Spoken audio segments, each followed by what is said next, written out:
সম্মানিত শ্রদ্ধেয়, আজকে অত্র জুমা মসজিদে উপস্থিত বয়োজ্যেষ্ঠ বয়োকনিষ্ঠ ইসলাম দরদি ভাইরা এবং আব্বাজানেরা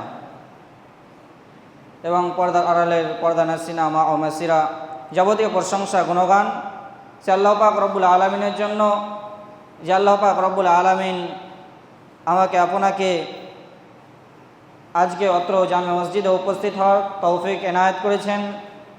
যে আল্লাহ তাআলা আমাদেরকে হালাল রিজিক দিয়ে বাঁচিয়ে রেখেছেন। যে আল্লাহ পাক রব্বুল আলমিনের বিনা আদেশে পৃথিবীর কোনো কার্যক্রম ওতে হয় না। সে আল্লাহ পাক রব্বুল আলমিনের প্রশংসা আমরা করব আলহামদুলিল্লাহ। অতঃপর দরুদ ও সালাম বিবর্ষিত হোক জনাবে মুহাম্মদ মুস্তাফা রাসূল করিম সাল্লাল্লাহু আলাইহি ওয়াসাল্লাম সৈয়দুল মুরসালিন খাতামুন নবিয়্যিন মুহাম্মদ মুস্তাফা সাল্লাল্লাহু আলাইহি ওয়াসাল্লামের উপর। আল্লাহুম্মা সাল্লি আলাইহি আল্লাহুম্মা বারিক আলাইহি আল্লাহুম্মা আমিন।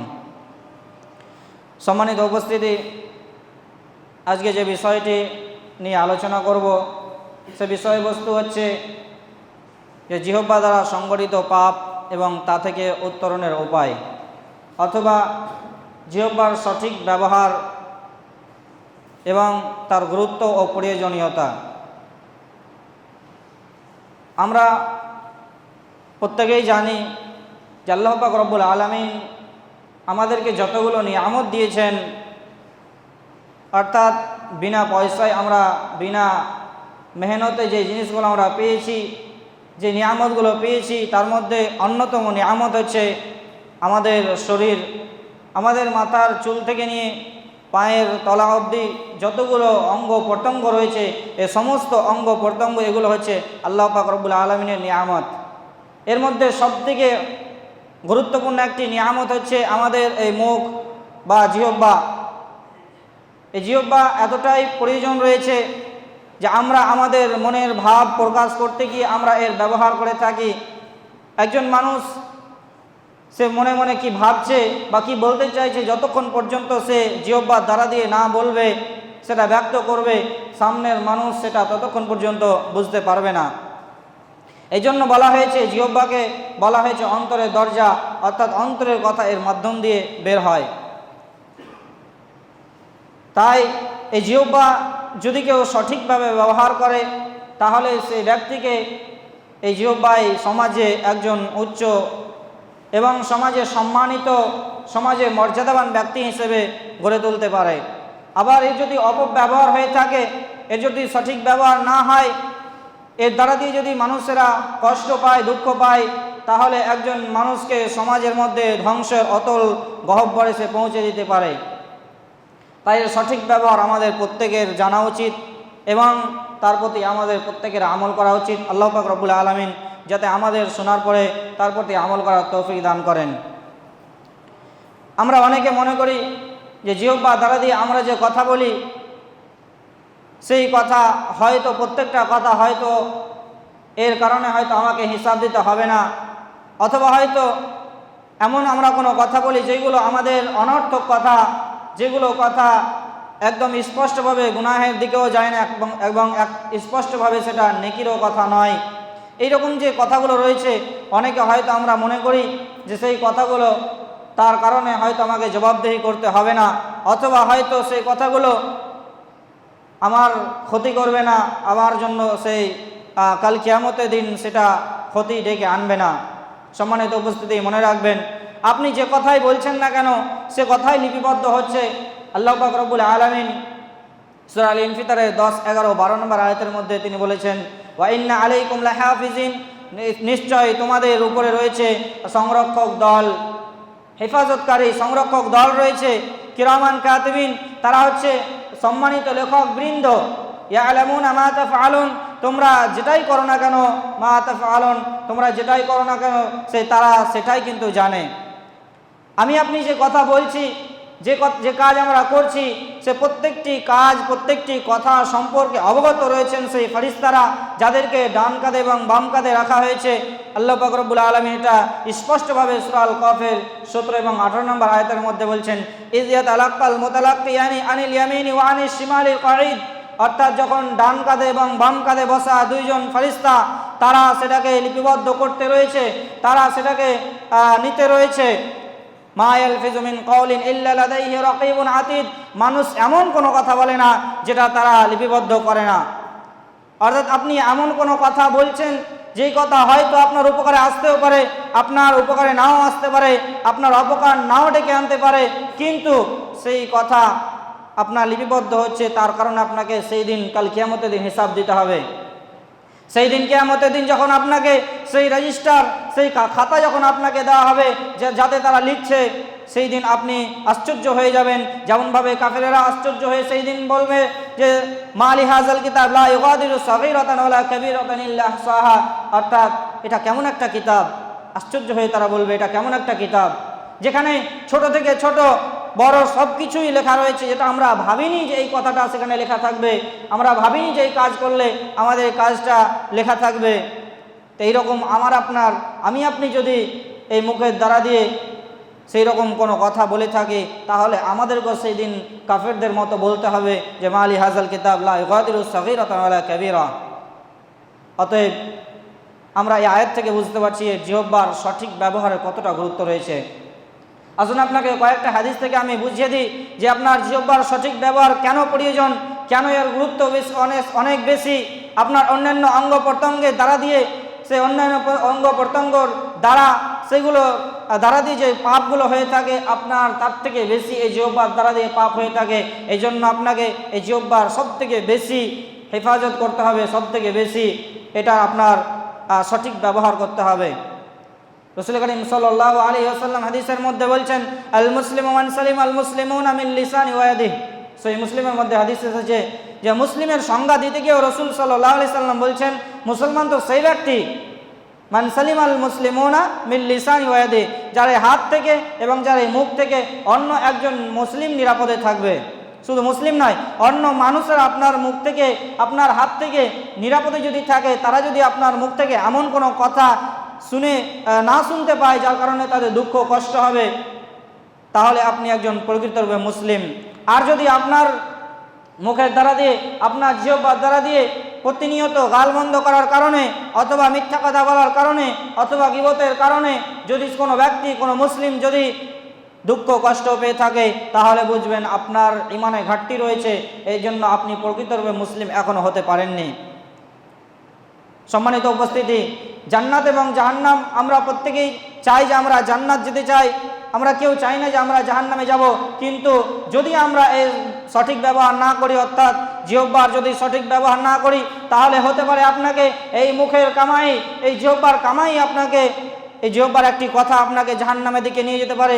রাসূল করিম সাল্লাল্লাহু আলাইহি ওয়াসাল্লামকে প্রশ্ন করা হলো, সহিলা রাসূল আবু হুরায়রা রাদিয়াল্লাহু তাআলা আনহু থেকে হাদিস বর্ণিত রয়েছে যে রাসূল করিম সাল্লাল্লাহু আলাইহি সাল্লামকে প্রশ্ন করা হলো আনাইসারি মা ইয়াদখিলুন নাস আল জান্নাহ, কোন এমন আমল রয়েছে যে আমল মানুষকে বেশিরভাগ জান্নাতে নিয়ে যাবে? রাসূল সাল্লাল্লাহু আলাইহি সাল্লাম বলেন তাকওয়াল্লাহ, আল্লাহ তাআলার ভয়, ও হুসনুল খুলক, এবং উত্তম চরিত্র।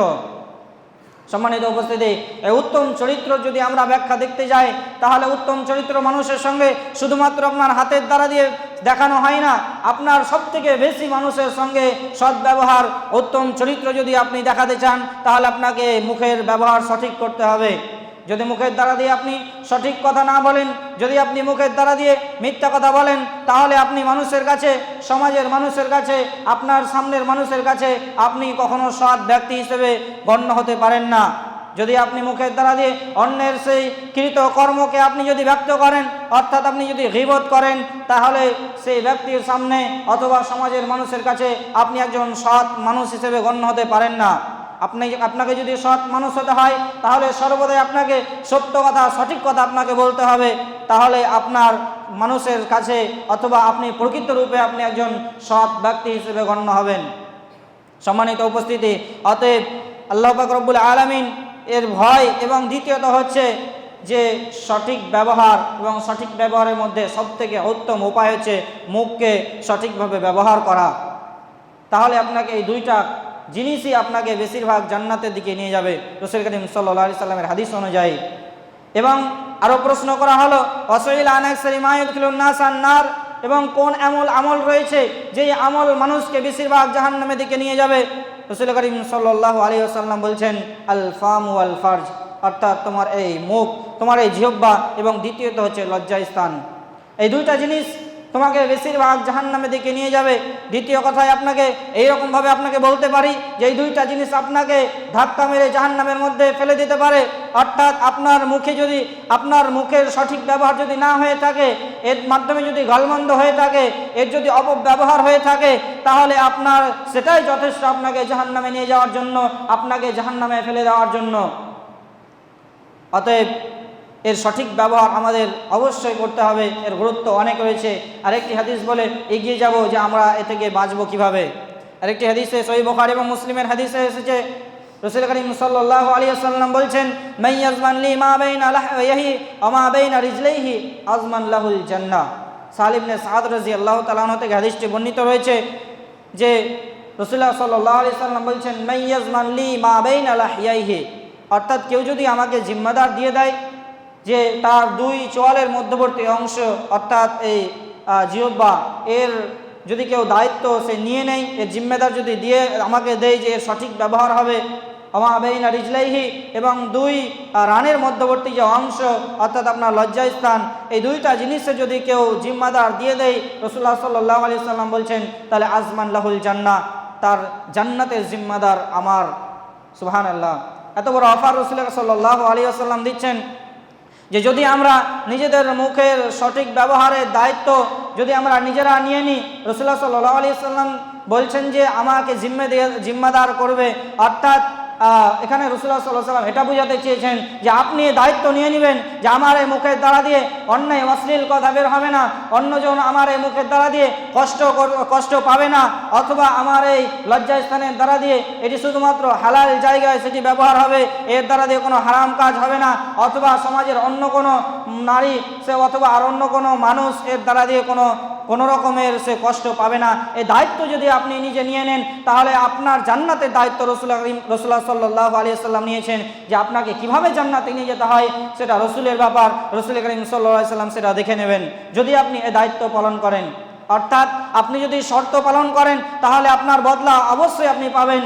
যেমনভাবে একটি কায়দা রয়েছে, অর্থাৎ নিয়ম রয়েছে, সেই বেশিরভাগ ক্ষেত্রে আরবির ক্ষেত্রে একটি নিয়মটা রয়েছে যা ফাতা শার্ত ফাতাল মাশরুত, যদি আপনার শর্ত পাওয়া যায় তাহলে আপনার তার বদলা পাওয়া যাবে।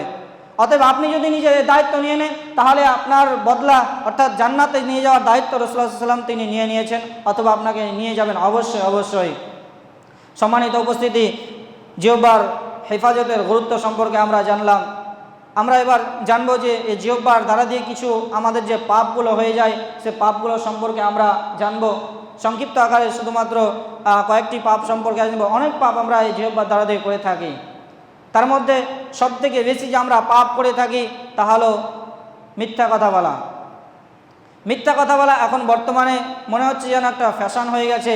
আমরা কথা বলার মাধ্যমে এমনও সময় রয়েছে যে মিথ্যা কথা না বললে হয়তো আমার কোনো কিছু হবে না, অর্থাৎ সে আমার কোনো ক্ষতিও হবে না, আমার কোনো সম্মানও যাবে না, তবুও আমরা এই আদত আমাদের রয়েছে, অভ্যাস আমাদের রয়েছে, এই কারণে আমরা মিথ্যা কথা বলি। মিথ্যা কথা মূলত আমরা এজন্য বলে থাকি যে যে ব্যক্তির সামনে আমরা বলছি অথবা যে ব্যক্তিকে আমরা বোঝাতে চাচ্ছি কথাটা, সেই ব্যক্তির কাছে আমার মান সম্মানটা যাতে করে বজায় থাকে। কেননা আপনাকে হয়তো কোনো ব্যক্তি ফোন দিয়ে বলল যে তুমি কোথায় আছো এখন, হতে পারে সে ব্যক্তি আপনি তার কাজ করেন, অথবা হতে পারে সেটা আপনার পিতা, অথবা হতে পারে সেটা আপনার বন্ধু, এই যে কোনো ব্যক্তি হতে পারে, সে ফোন দিয়ে আপনাকে বলছে যে তুমি কোথায় আছো, তখন আপনি বলছেন যে আমি রয়েছি মাসিয়া বাজারে, কিন্তু আপনি তখনও আসেননি, আপনি হয়তো বাদুড়িয়াতেই রয়েছেন। এইরকম একটা যে আমরা মিথ্যা কথা বলি, আপনি এই জন্য বললেন যে তাকে যাতে বলা যায় যে হ্যাঁ আমি সেই কাছাকাছি চলে এসেছি, অথবা এ সময় যেখানে থাকা প্রয়োজন সেখানে আমি রয়েছি। আসলে হয়তো আপনার কোনো কারণবশত লেট হয়েছে, সেটা আপনি সত্যটা না বলে আপনি মিথ্যা তাকে বললেন। কেননা আপনি যদি তাকে সত্যটা বলতেন তাহলে আপনাকে হয়তো সে কোনো হয়তো বাজে কথা বলতো, অথবা হয়তো আপনাকে বকাবকি করতো, অথবা হয়তো আপনার যে তার কাছে একটা সম্মান রয়েছে, মর্যাদা রয়েছে, এই সম্মান হয়তো আপনার বজায় থাকতো না, সম্মান হয়তো হানি হতো। এই রকম বিষয়গুলো নিয়ে ছোট ছোট সেই বিষয়ের জন্য, একটু মান সম্মানের জন্য, একটু সাময়িকভাবে তার কাছে ভালো হওয়ার জন্য আমরা এই মিথ্যা কথা বলে থাকি। সম্মানিত উপস্থিতি, মনে রাখবেন, যদি আপনি মিথ্যা কথা বেশি বেশি বলতে থাকেন তাহলে একসময় আপনার উপরে যে বিশ্বাসতা, সেই বিশ্বাস, মানুষের বিশ্বাসটা উঠে যাবে। তখন আপনি সত্য কথা বললেও মনে হবে এ ব্যক্তি মিথ্যা কথা বলছে। এর বহু ঘটনা, এর বহু উদাহরণ আমরা সেই জানি অথবা আমরা শুনেছি। যেমন রাখালের গল্প রয়েছে, আরও অনেক গল্প রয়েছে, সে অনেক উদাহরণ রয়েছে। সম্মানিত উপস্থিতি, আমরা দেখে নেব আল্লাহ পাক রব্বুল আলামিনের সম্পর্কে কি বলছেন। আল্লাহ তাআলা সূরা নাহলের 105 নম্বর আয়াতের মধ্যে বলছেন, ইন্নামা ইয়াফতারিল কাযিবাল্লাযিনা লা ইউমিনুনা বিআয়াতিল্লাহ, অর্থাৎ মিথ্যা তো তারাই প্রতিপন্ন করে, মিথ্যা তো তারাই উদ্ভাবন করে, মিথ্যা কথা তো তারাই বলে। লা ইউমিনুনা বিআয়াতিল্লাহ, যারা আল্লাহ পাক রব্বুল আলামিনের নিশানের উপরে, আল্লাহ পাক রব্বুল আলামিনের আয়াতের উপরে বিশ্বাস রাখে না। যাদের বিশ্বাস নেই, অর্থাৎ আপনার যদি ইমানের ঘাটতি থেকে থাকে তাহলে আপনার দ্বারা দিয়ে মিথ্যা কথা বের হতে পারে। যদি আপনার ইমান পরিপূর্ণ থাকে, যদি আপনার আল্লাহ তাআলার উপরে এবং আল্লাহ পাক রব্বুল আলামিনের যাবতীয় জিনিস নিদর্শনের উপরে যদি আপনার ইমানটা পরিপূর্ণ রূপে থাকে, তাহলে আপনার এই মুখের দ্বারা দিয়ে কখনো মিথ্যা কথা বের হতে পারে না। কেননা আপনি একজন মুসলিম, আপনি একজন মুমিন, আর মুসলিম মুমিনের বৈশিষ্ট্য এটা কখনো হতে পারে না যে তার মুখের দ্বারা দিয়ে মিথ্যা কথা বের হবে। কেননা রাসূল করিম সাল্লাল্লাহু আলাইহি ওয়াসাল্লামের হাদিস রয়েছে আয়াতুল মুনাফিকি সালাস, এবং অন্য হাদিসে রয়েছে আয়াতুল মুনাফিকি আরবা, সে অর্থাৎ মুনাফিকের বৈশিষ্ট্য 3টি অথবা 4টি। তার মধ্যে একটি হচ্ছে ইজা হাদ্দাসা কাযাবা, যখন তারা কথা বলবে তখন তারা মিথ্যা কথা বলবে। এই যে আপনি কথায় কথায় মিথ্যা কথা বলছেন, এর মানে আপনার মধ্যে নেফাক ঢুকে রয়েছে, আপনার মুনাফিকের আলামত ঢুকে রয়েছে, মুনাফিকের বৈশিষ্ট্য আপনার মধ্যে ঢুকে রয়েছে। যদি বাকি বৈশিষ্ট্যগুলো পাওয়া যায় তাহলে আপনি একজন পাক্কা মুনাফিক, আর যদি বাকি বৈশিষ্ট্য না পাওয়া যায়, যদি একটি পাওয়া যায়, তাহলে আপনার ইমানে দুর্বলতা রয়েছে। আপনাকে অবশ্যই সংশোধন করতে হবে, আপনাকে ইমানটা মজবুত করতে হবে, অর্থাৎ আপনাকে মিথ্যা ছেড়ে দিয়ে সত্যর দিকে আসতে হবে, সত্য কথা সবসময় বলতে হবে, তবেই আপনার ইমানটা আরও মজবুত হবে। সম্মানিত উপস্থিতি, দ্বিতীয় নম্বর হচ্ছে যে আমাদের মুখের দ্বারা দিয়ে যেই পাপের কাজগুলো হয়ে থাকে তার মধ্যে আরেকটি হচ্ছে গালমন্দ করা, গালিগালাজ করা, অর্থাৎ অকথ্য ভাষা ব্যবহার করা, এমন ভাষা যেটা সমাজের মানুষ সেটাকে খারাপ মনে করে। অর্থাৎ আপনাকে আমি এমন কথা বলবো যে কথার কারণে হয়তো আপনার রাগ হতে পারে, আপনাকে শুনে খারাপ লাগতে পারে, বা হয়তো আপনার বংশ টেনে অথবা আপনার মা বাবা টেনে অথবা হয়তো আপনার অন্য কোনো সেই জিনিস টেনে আপনাকে আমি কথা বললাম। অকথ্য ভাষা যেটা ব্যবহার করা সেটা হচ্ছে গালমন্দ, গালিগালাজ করা। বর্তমান সময়ে আমরা সমাজের মধ্যে দেখতে পাই যে গালিগালাজ করা এটাও একটা সাধারণ ব্যাপার হয়ে গেছে। যারা গালিগালাজ করে মনে করে যেন এ কথা সে তার এর হিসাব তাকে দিতে হবে না। আপনাকে একটু আগেই বললাম যে প্রত্যেকটি কথা আপনি যেটা মনে করেন চাই না করেন, আপনার প্রত্যেকটি কথা জিহ্বার দ্বারা দিয়ে যে আপনার বের হচ্ছে সে কথার আপনাকে হিসাব দিতে হবে। তাই গালিগালাজ করা বর্তমান সময়ে সমাজের মধ্যে সে অনেক মানুষ রয়েছে যারা অহরহর সে গালিগালাজ করে। তার বেশিরভাগ গালিগালাজ করে থাকে তার নিচু স্তরের যারা লোক রয়েছে, যেমনভাবে একজন মালিক তার চাকরদেরকে অথবা হয়তো তার অধীনস্থ লোকেদেরকে অথবা হয়তো সেই মা বাবা সন্তানদেরকে অথবা হয়তো সেই বন্ধু আরেক বন্ধুকে এইরকমভাবে বিভিন্ন সময়তে ঠাট্টা মশকরার মাধ্যম দিয়েও আমরা এই গালিগালাজ করে থাকি, গালমন্দ আমরা করে থাকি। সম্মানিত উপস্থিতি, এই গালিগালাজ করাও একজন মুমিনের বৈশিষ্ট্য নয়। একজন মুমিনের, একজন মুসলিমের বৈশিষ্ট্য এটা হতে পারে না যে তার মুখের দ্বারা দিয়ে গালিগালাজ বের হবে। কেননা আমরা প্রথমে হাদিসের মধ্যে শুনলাম যে মুমিনের সে একজন মুসলিমের পরিচয় হচ্ছে যে তার মুখের দ্বারা দিয়ে অন্য একজন মুসলিম নিরাপদ থাকবে। যদি আপনার মুখ থেকে গালিগালাজ সেই গালমন্দ বের হয়, এই অকথ্য ভাষা আপনার যদি ব্যবহার হয়, তাহলে অবশ্যই আপনার সামনের ব্যক্তি সেই দুঃখ কষ্ট পাবে। অতএব আপনি রসুলের হাদিসের অনুযায়ী, রসুলের মুসলিমের সংজ্ঞা অনুযায়ী আপনি তার মধ্যে পড়ছেন না, হয়তো আপনার মধ্যে ঈমানের ঘাটতি রয়েছে। এবং রাসূল করিম সাল্লাল্লাহু আলাইহি ওয়াসাল্লাম যে হাদিসে মুনাফিকের 4টি আলামত বলেছেন, তার মধ্যে 4টি নিদর্শনের মধ্যে 4 নম্বর হচ্ছে ওয়াইজা খাসামা ফাজারা, অর্থাৎ যখন তারা সেই মানুষের সঙ্গে ঝগড়া ঝামেলায় জড়িত হয় মুনাফিকেরা, তখন তারা বেশি বেশি তারা সেই গালমন্দ করে, গালিগালাজ করে, তারা অকথ্য ভাষা ব্যবহার করে। অতএব যদি আপনি একজন নিজেকে মুমিন বলে, মুসলিম বলে দাবি করতে চান, বা নিজে যদি আপনি পূর্ণাঙ্গরূপে মুমিন, পূর্ণাঙ্গরূপে মুসলিম হতে চান, তাহলে অবশ্যই আপনাকে এই একটি খারাপ কাজ থেকে, এই পাপ, জঘন্যতম পাপ থেকে আপনাকে অবশ্যই বেঁচে থাকতে হবে। কেননা এই পাপ শুধুমাত্র আপনার ধ্বংস নিয়ে আসে না, শুধুমাত্র আপনার ক্ষতি করে না, একটি সমাজকে পর্যন্ত ধ্বংস করতে পারে।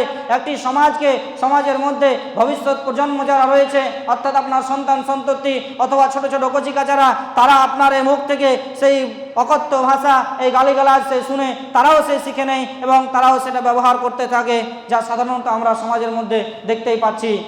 যে সমাজের মধ্যে ছোট ছোট শিশুরা যারা কথা বলতে শিখেছে, তারা তখন থেকে তারা কি করছে, গালিগালাজ করছে, সে মন্দ কথা বলছে। তার কারণ তার মা বাবা, তার আশেপাশের ভাই বোন, তার আশেপাশে পাড়া প্রতিবেশী, তার আশেপাশে আর যার লোকজনেরা রয়েছে, তারা কথার মাধ্যমে এরকমের সেই অকথ্য ভাষা, এরকমের মন্দ ভাষা তারা ব্যবহার করছে। এ কারণে সে শুনে শুনে সেও সেটা শিখে নিয়েছে। তো সম্মানিত উপস্থিতি, এই গালিগালাজ থেকে আমাদেরকে অনেক দূরে থাকতে হবে, কেননা এটা শুধুমাত্র আমার নিজের ধ্বংস করে না, আমার সন্তান সন্ততি, আমার ভাই বোন, আমার আরও আত্মীয় স্বজন অথবা সেই সমাজের যারা ভবিষ্যৎ প্রজন্ম রয়েছে, তাদের সেটা ক্ষতি করে। আর আমরা হাদিসের মধ্যে শুনেছি, আমরা এটাও সে পড়েছি যে যদি কোনো ব্যক্তি এইরকম কোনো কাজ করে, সে অর্থাৎ যদি কোনো ব্যক্তি প্রারম্ভিক করে কোনো খারাপ কাজের, তাহলে পরবর্তীতে যারা সে কাজ করবে তার আমলনামায় সে গুনাহগুলো কিন্তু লেখা হবে। অতএব আপনার শুনে যদি একজন শিশু, আপনার শুনে যদি সেই 5 জন শিশু যদি সেই ভাষা শিখে নেয়, তাহলে তারা যখন বলবে তাদের তো গুনাহ হবে, তার সঙ্গে সঙ্গে আপনারও গুনাহ হবে, সেই হাদিস অনুযায়ী আমরা বলতে পারি। সম্মানিত উপস্থিতি, অতএব আমরা এই গালমন্দ থেকে বেঁচে থাকব, আমরা সর্বদাই সঠিক ভাষা ব্যবহার করার চেষ্টা করব। আমাদের মুখের দ্বারা দিয়ে যে গুনাহের কাজগুলো হয়ে থাকে, তার মধ্যে আরেকটি হচ্ছে মারাত্মক ভয়ঙ্করতম সেই পাপের কাজ হচ্ছে গীবত করা। গীবত অর্থাৎ সেই অন্যের সেই কোনো ভুল ত্রুটি হয়েছে অথবা গুনাহের কাজ করেছে অন্য কেউ, সেই গুনাহের কাজটা, সেই ভুল ত্রুটির কথাটা তার সামনে ব্যক্ত না করে সমাজের অন্যান্য মানুষের সামনে ব্যক্ত করা। রাসূল করিম সাল্লাল্লাহু আলাইহি ওয়াসাল্লাম এই গীবতের সংজ্ঞা তিনি নিজেই দিয়েছেন। রাসূলুল্লাহ সাল্লাল্লাহু আলাইহি ওয়াসাল্লামকে জিজ্ঞাসা করা হলো গীবত কী জিনিস, তখন তিনি বললেন যে সে এমন কোনো কথা বলা, তোমার ভাই সম্পর্কে এমন কোনো কথা বলা যে কথাটা সে যখন শুনবে তখন সে অপছন্দ করবে। তখন সাহাবী জিজ্ঞাসা করলো যে আরাইতা ইন কানা ফিহি মা আকুল, আমি যেটা বলছি সেটা যদি তার মধ্যে দেখি, তখন রাসূলুল্লাহ সাল্লাল্লাহু আলাইহি ওয়াসাল্লাম বলছেন সে যদি তুমি সেটা দেখো, তাহলে যদি তুমি সেটা দেখে থাকো এবং সেটা যদি তুমি বর্ণনা করো, ফাকাদিক তাবতাহু, তাহলে সেটাই হলো গীবত। এবং ওয়াইল্লাম তাকুন ফিহি মা তাকুল, এবং তুমি যেটা দেখোনি সেটা যদি তুমি বলে থাকো তার সম্পর্কে, ফাকাদ বাহাত্তাহু, তাহলে তুমি তার উপরে বহতান অর্থাৎ তহমাত, অপবাদ তুমি লাগালে। এবং গীবত ও তহমাত, অপবাদ এই দুটোই হচ্ছে হারাম জিনিস। সম্মানিত উপস্থিতি, গীবতের সংজ্ঞা রাসূলুল্লাহ সাল্লাল্লাহু আলাইহি ওয়াসাল্লাম নিজেই হাদিসের মধ্যে দিয়ে দিলেন যে গীবত হচ্ছে সেই জিনিস যে আমার সম্পর্কে আপনি এমন কথা বলবেন অন্য কাউকে, যেই কথা যখন আমি শুনবো তখন আমি সেটা অপছন্দ করি, আমি সেটা দুঃখ পাবো, আমি সেটা কষ্ট পাবো। আপনার সম্পর্কে আপনার দ্বারা দিয়ে হয়তো কোনো একটি গুনাহের কাজ হয়ে গেছে, হয়তো আপনি শয়তানের পাল্লায় পড়ে, শয়তানের অশ্বাসায় পড়ে আপনি হয়তো কোনো গুনাহের কাজ করে দিয়েছেন। সেই কাজটি হয়তো আমি কোনোরকমভাবে জেনে নিয়েছি অথবা হয়তো আমি দেখে নিয়েছি যে আপনি সেই গুনাহের কাজ করেছেন, আপনি ভুল কাজ করেছেন, কিন্তু আমি সেটা আপনাকে ভালোভাবে না বুঝিয়ে, আপনাকে না বলে, আপনাকে হয়তো আমি যদি বলতাম তাহলে হয়তো আপনি সেটা সংশোধন করে নিতেন, আল্লাহ তাআলার কাছে ক্ষমা চেয়ে নিতেন, কিন্তু আমি সেটা করলাম না। আপনার সেই পাপের কথাটা, ভুলের কথাটা আমি সমাজের অন্য মানুষকে আমি বললাম। আমি যখন অন্য মানুষকে বলবো, সেই ব্যক্তিকে যখন বলবো, সেই ব্যক্তি সম্পর্কে ধারণা তার খারাপ হবে। এবং এটাও মনে রাখবেন, যখন আপনি অন্য কারো সেই ভুলের কথা, পাপের কথা যখন আপনি বলবেন অর্থাৎ গীবত করবেন, তখন সেই ব্যক্তির কাছে আপনিও সেই খারাপ হবেন। কেননা সে তখন ভেবে নেই, সে তখন জেনে নেই, সে বুঝতে পেরে নেই যে ওর সম্পর্কে যদি সে এরকম কথা বলতে পারে, তাহলে আমার যদি কোনো রকম ভুল হয়ে থাকে, আমার যদি কোনো পাপের সেই কাজ সম্পর্কে সে যদি জেনে নেয়, তাহলে সেও হয়তো অন্য কাউকে বলবে, আমাকে না বলে। এই যে আপনার উপরে বিশ্বাস মানুষের অথবা আপনার উপরে যে তার আস্থা ছিল, এই আস্থা ভরসা তার শেষ হয়ে যাবে। সেই ব্যক্তির কাছে আপনিও কিন্তু খারাপ হবেন। সম্মানিত উপস্থিতি, গীবত শুধুমাত্র আপনার নিজের ধ্বংস বয়ে আনে না, গীবত একটি সমাজের ধ্বংস বয়ে আনে। এমনও সময় হয়েছে, এমনও ঘটনা রয়েছে যেই একটি গীবতের কারণে সেই সমাজে মানুষের মধ্যে দাঙ্গা ফাসাদ লেগে গিয়েছে, মারামারি লেগে গিয়েছে, একটি গ্রাম আরেকটি গ্রামের সঙ্গে মারামারি হয়েছে। এইরকমভাবে অনেক মানুষ, তার কারণে নিরীহ মানুষরা তাদেরকে প্রাণ হারাতে হয়েছে এই গীবতের কারণেই। অতএব এই গীবত একটি ভয়ঙ্করতম পাপ। আল্লাহ পাক রব্বুল আলামিন গীবত সম্পর্কে বলছেন, ওয়ালা ইয়াগতাব বাযুকুম বাযা ওয়া ইউহিব্বু আহাদুকুম আন ইয়াকুলা লাহমা আখিহি মাইতান ফাকারিহতুমুহ।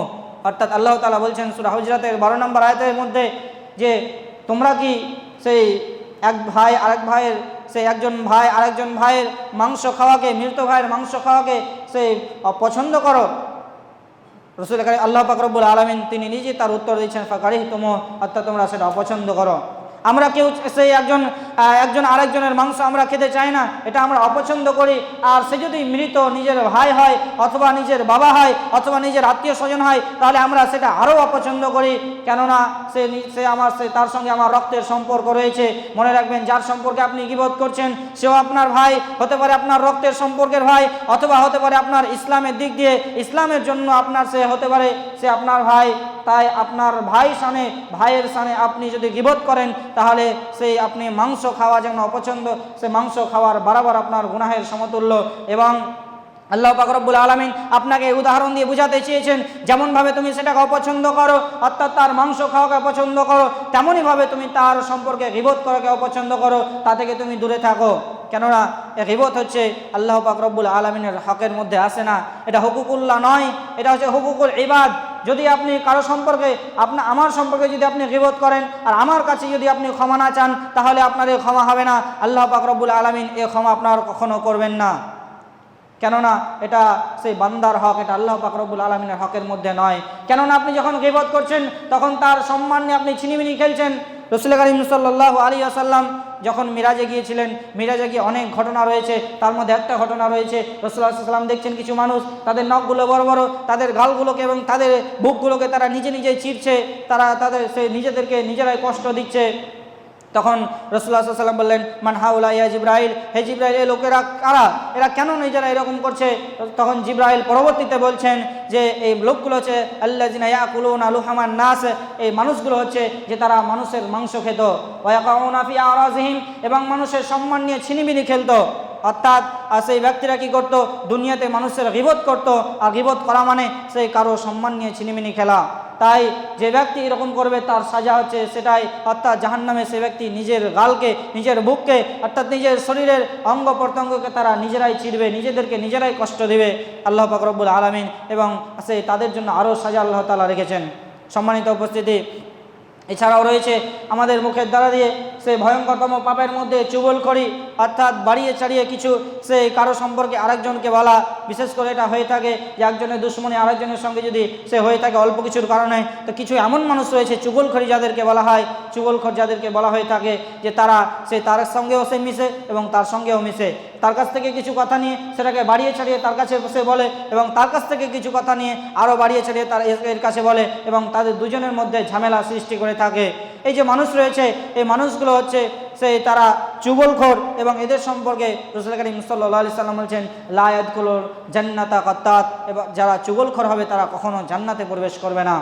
কেননা তারা নিজেরা তো করছে নিজের তো ক্ষতি করছে, তারা সমাজের ক্ষতি করে, তারা অন্য মানুষদের ক্ষতি করে থাকে, সমাজের মধ্যে দাঙ্গা ফাসাদ লাগানোর চেষ্টা করে, তারা ঝগড়া এবং বিভিন্ন রকম মারামারির পরিকল্পনা তারা করে থাকে, এরকম সমাজের মধ্যে অশান্তির বাতাবরণ সৃষ্টি করে।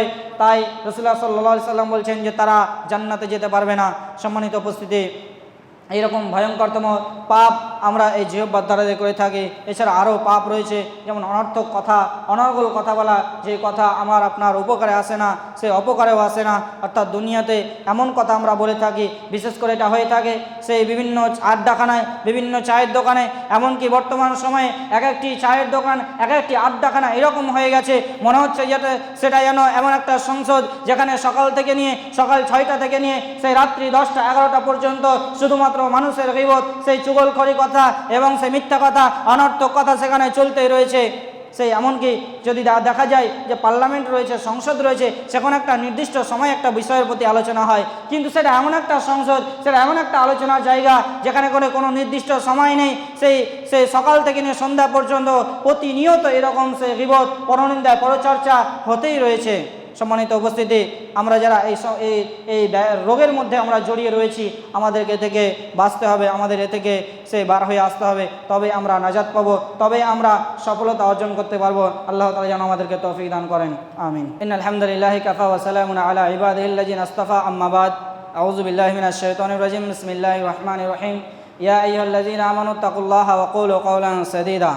সম্মানিত উপস্থিতি, আমরা এতক্ষণ জিহ্বার গুরুত্ব এবং তার সঠিক ব্যবহারের প্রয়োজনীয়তা এবং তার দ্বারা দিয়ে যে গুনাহের কাজগুলো হয়ে থাকে সেগুলো সম্পর্কে আমরা জানলাম। এবার আমরা সংক্ষিপ্ত আকারে কয়েক মিনিটের মধ্যে জেনে নেব যে এ থেকে উত্তরণের উপায় কী। এ থেকে উত্তরণের উপায় প্রথম নাম্বার হচ্ছে যে আমাদের জিহ্বাকে যেখানে প্রয়োজন রয়েছে সেই প্রয়োজন ব্যতীত কাজ থেকে, প্রয়োজন ব্যতীত কথা থেকে আমাদেরকে বন্ধ রাখতে হবে। রাসূল করিম সাল্লাল্লাহু আলাইহি সাল্লামের হাদিস রয়েছে, উকবা ইবনে আমির রাদিয়াল্লাহু তাআলা আনহু হাদিসটি বর্ণনা করছেন, সুনানে তিরমিজির মধ্যে এসেছে যে মান নাজা, অর্থাৎ নাজাত পরিত্রাণ কিসে? তখন রাসূলুল্লাহ সাল্লাল্লাহু আলাইহি ওয়াসাল্লাম বলেন, আমসিক আলাইকা লিসানাক, তুমি তোমার মুখকে বন্ধ রাখো, তুমি তোমার জুবানকে, জিহ্বাকে বন্ধ রাখো। অর্থাৎ আপনার প্রয়োজন ব্যতীত আপনি কোনো কথা বলবেন না। যেটা প্রয়োজন রয়েছে সেই প্রয়োজন অনুপাতে আপনি কথা বলেন, তার থেকে একটা কথা আপনি বেশি বলবেন না। যেটাই আপনি বেশি কথা বলবেন সেটারই হিসাব আপনাকে অবশ্যই দিতে হবে, সেটার জন্যই হতে পারে আপনাকে জাহান্নামে যেতে হতে পারে।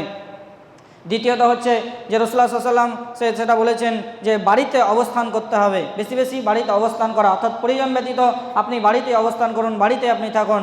ওয়ালিয়াসাকা বাইতুক, রাসূলুল্লাহ সাল্লাল্লাহু আলাইহি ওয়াসাল্লাম বলছেন যে প্রয়োজন ব্যতীত তুমি বাড়িতেই বসে থাকো। যদি তুমি বাড়ির বাইরে যাও তাহলে শয়তান তোমাকে পকড়াও করবে বেশি।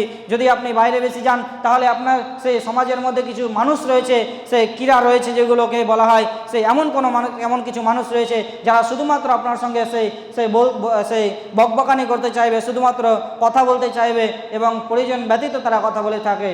তো সেই মানুষদের থেকে আপনি মাহফুজ থাকবেন। এবং আপনি যদি বাড়িতে থাকেন তাহলে বাড়ির আপনার ছেলে মেয়ের সঙ্গে, আপনার স্ত্রীর সঙ্গে, আরও বাড়ির আত্মীয় স্বজনের সঙ্গে আপনি অন্যান্য কাজে আপনি হাত বাঁধাতে পারবেন এবং আপনি তাদের সঙ্গে আপনার ভালোবাসা আরও বৃদ্ধি হবে। সম্মানিত উপস্থিতি, তৃতীয় নম্বর করণীয় হচ্ছে যে আপনাকে মুখের দ্বারা দিয়ে বেশি বেশি জিকির আজকার করতে হবে।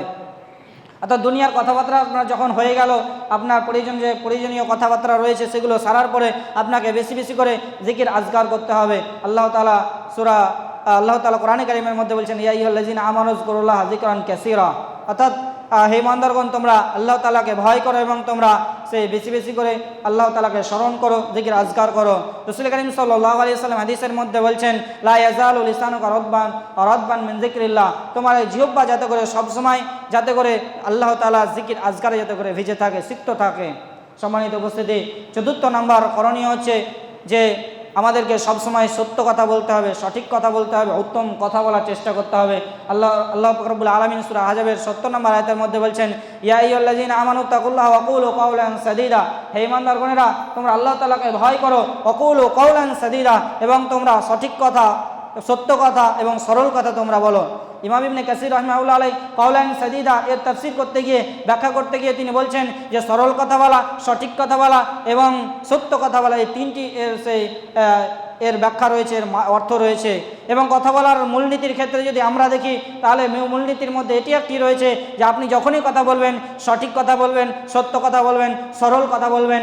আপনি এমনভাবে পেঁচিয়ে আপনি কথা বলবেন না যার কারণে আপনার সামনের মানুষের শুনতে অসুবিধা হয়। রাসূল করিম সাল্লাল্লাহু আলাইহি ওয়াসাল্লাম যখন কথা বলতেন, আয়েশা রাদিয়াল্লাহু তাআলা আনহা বর্ণনা করছেন যে আন্না নবী সাল্লাল্লাহু আলাইহি ওয়াসাল্লাম ইউহাদ্দিসু হাদিসান লাউ আদ্দাহুল আদু লা আহসাহু, অর্থাৎ রাসূল করিম সাল্লাল্লাহু আলাইহি ওয়াসাল্লাম এমনভাবে কথা বলতেন যদি কোনো গণনাকারী সে গুনতে চাইতো তাহলে সে কথাগুলোকে গণনা করতে পারতো। এবং অন্যান্য হাদিসে এসেছে রাসূলুল্লাহ সাল্লাল্লাহু আলাইহি ওয়াসাল্লাম জামিউল কালাম, অর্থাৎ তিনি এমনভাবে সংক্ষিপ্ত আকারে কথা বলতেন যেই কথার মাধ্যমে যে কথাটা মানুষ বুঝতেও পারতো এবং বিস্তারিত কথা হতো না।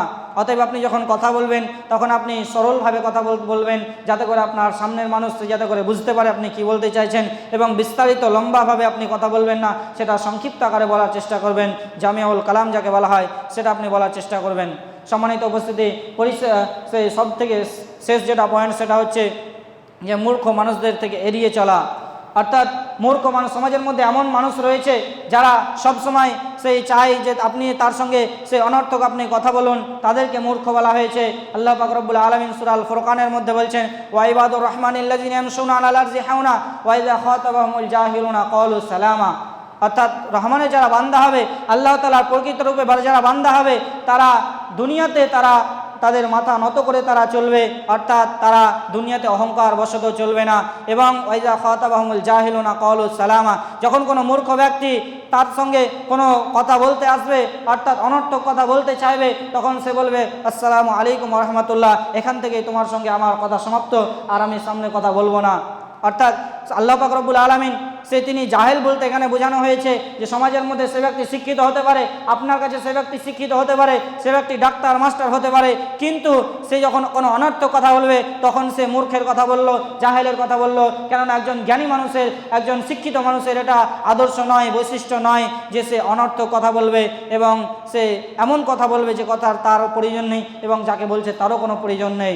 সম্মানিত উপস্থিতি, অতএব আমরা এই আমলগুলো যদি আমরা করতে পারি তাহলে আমরা জিহ্বার সঠিক ব্যবহার আমরা করতে পারবো এবং এই জিহ্বা আমাদেরকে জান্নাতে নিয়ে যাবে যদি আমরা এর সঠিক ব্যবহারটা আমরা করে থাকতে পারি। আল্লাহ পাক রব্বুল আলামিনের কাছে পরিশেষে দোয়া করব, রব্বুল আলামিন আমাদের জিহ্বা দ্বারা দিয়ে যে গুনাহগুলো হয়েছে সেগুলোকে তুমি ক্ষমা করো, মাফ করো।